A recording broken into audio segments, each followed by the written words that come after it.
네, 박지원 의원님. 대법원장님께서 지금 하신 말씀이 오늘 우리 의원들의 질의와 지난 월요일 7 의원들이 질의한 것을 종합적으로 답변하신 겁니까? 구체적으로? 오늘 미진한 부분들을 저희가 다시 살펴서 행정처장을 통해서 답변 드리도록 하겠습니다. 지금 한번 해보세요.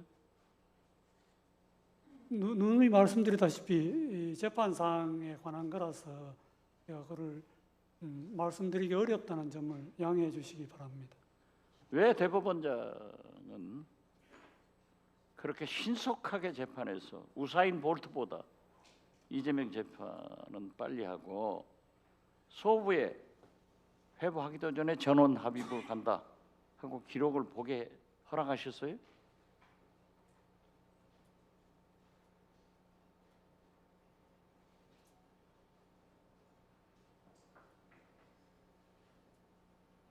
위원장님, 네,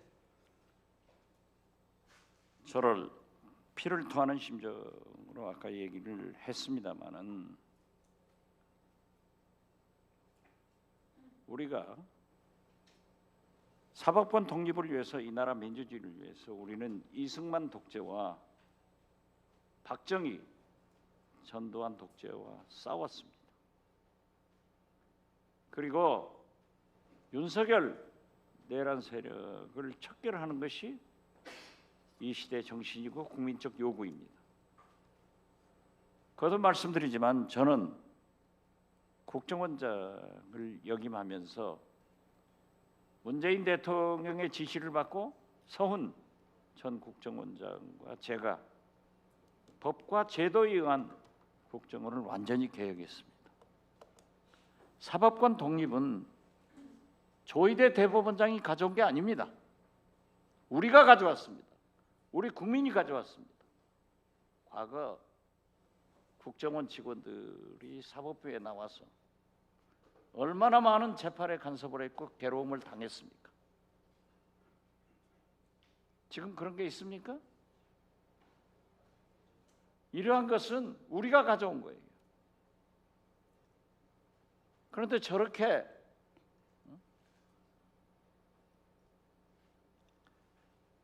어제 그제 윤리감사관이 답변한 거나 오늘 사법지원실장, 재판관리 사무국장, 저는 천대엽 사무처장은 내용을 잘 모르시는 것 같아요.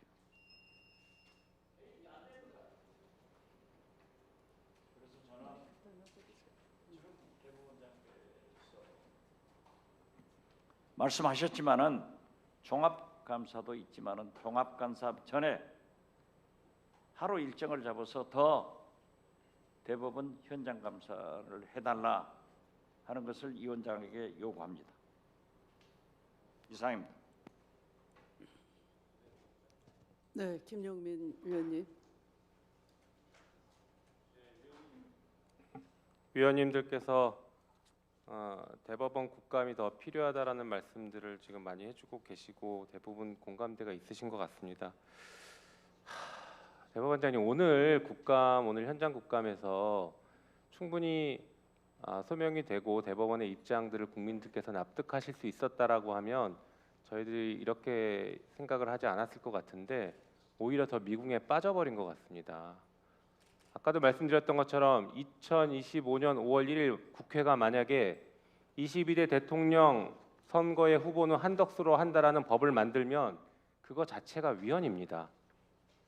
대통령 선거권, 국민의 국민주권을 침해했기 때문에 위헌이고 그 입법 하나로 국회는 문을 닫아야 될 수 있을 정도로 큰 국민적 저항을 받았을 겁니다. 그런데 5월 1일 대법원이 국민의 선택권을 박탈하고 대통령 후보를 유일하게 한덕수로 만드는 판결을 했습니다. 매우 정교하게 설계된 방식으로 판결을 선고해버린 것입니다. 그리고 국민들은 거기에 대해서 분노하고 있고 지금도 질문을 하십니다. 왜 이런 판결이 나왔는지, 도대체 대법원에서 무슨 일이 있었는지.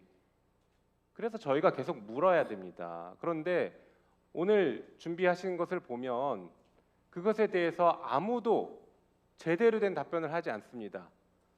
그냥 책임 면피하려고만 하고 계시고 사법권 독립 뒤에만 계속 숨습니다. 사법권 독립이라는 것도 국민의 기본권을 보호하기 위해서 있는 것이지 국민의 기본권을 침해하거나 국민 주권을 훼손하는 것은 사법권 보호 영역에 바뀝니다.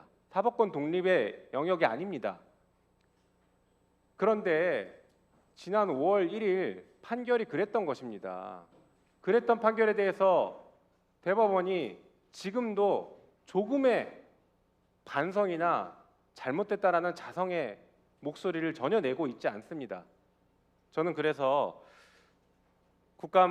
대법원 국감을 추가로 해야 될 필요성이 저도 분명히 있다라고 말씀드리면서 오늘 얘기를 들어보니 기록과 관련해서 실무자들이 여러 가지 조치들을 취하신 것 같은데 그 실무자들을 정확하게 저희가 특정해서 증인으로 불러야 제대로 된 국감이 될 것 같습니다. 그리고 대법원장님, 저희가 국감을 계속 진행할 수 있도록 제대로 진행할 수 있도록 지금 소속 공무원들에게 분명한 입장을 좀 보여주시기 바랍니다. 국감에 적극 협조해라라고도 말씀하시고 국감에 나가서 관련 법령에 따라서 증언도 제대로 해라라고 지휘를 좀 해주십시오.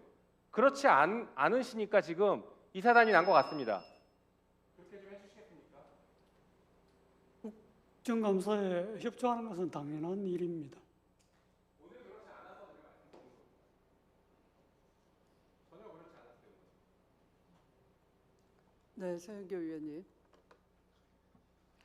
대법원장님,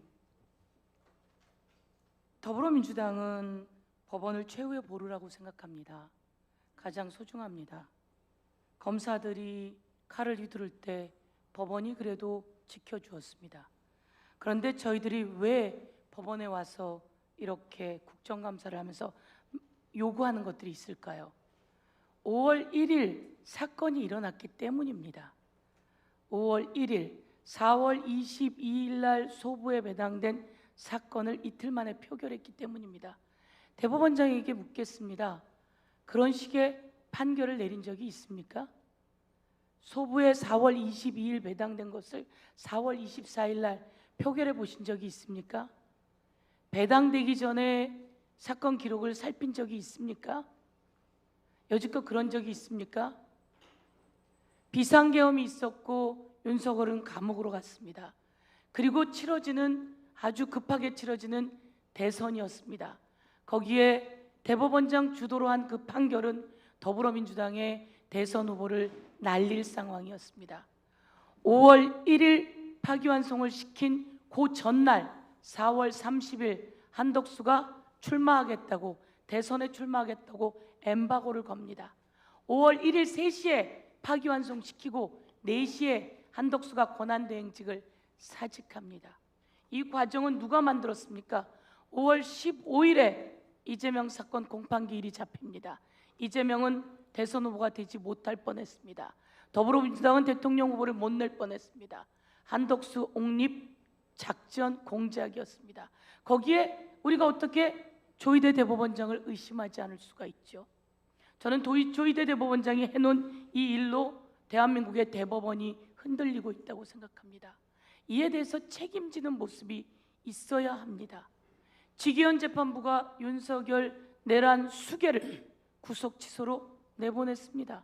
이에 대해서 왜 법원은 책임을 지지 않죠? 지기현 재판부가 룸사롱에서 여성적 객원이 있는 곳에서 변호사로부터 접대를 받았습니다.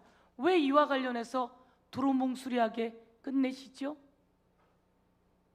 그리고 박성재, 한덕수, 저희는 몰랐지만 이번에 나오지 않았습니까? CCTV에 내란 그날 낄낄 웃으면서 그 문서를 받아들고 수천 명을 잡아넣을 준비를 했던 그 모습. 그런데 이들은 구속영장이 기각됩니다.